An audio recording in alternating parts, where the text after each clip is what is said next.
Kita menuju informasi yang lainnya, saudara. Keluarga korban yang meninggal dunia akibat tertimpa pohon bambu beberapa waktu yang lalu mendapatkan santunan dari Kementerian Sosial Republik Indonesia. Ya, bantuan santunan ini juga diberikan langsung kepada keluarga korban sebesar 15 juta rupiah. Keluarga dari korban tertimpa pohon bambu yang meninggal dunia dalam beberapa waktu yang lalu mendapatkan santunan dari Kementerian Dinas Sosial Republik Indonesia.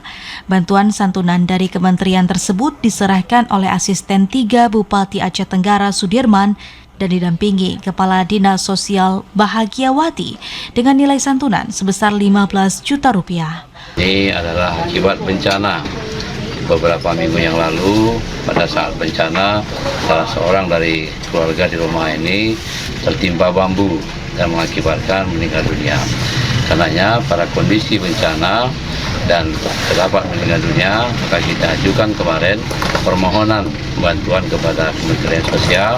Alhamdulillah hari ini sudah terkabul dan pemerintah daerah menyerahkan bantuan dari Kemensos ini melalui pemerintah daerah pada ahli bait, khususnya sejumlah 15 juta rupiah.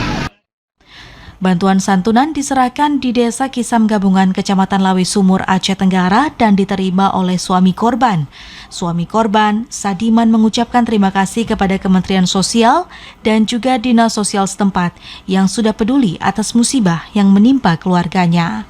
Memberi bantuan kepada kami yang dapat membantu keluarga kami, dan tidak lupa juga kepada pemerintahan Kabupaten Aceh Tenggara, terutama ke Dinas Sosial Aceh Tenggara.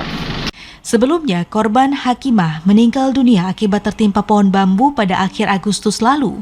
Pohon tumbang disebabkan angin kencang yang terjadi di Desa Kisam Gabungan. Dari Aceh Tenggara, Abdul Aziz, TVRI melaporkan.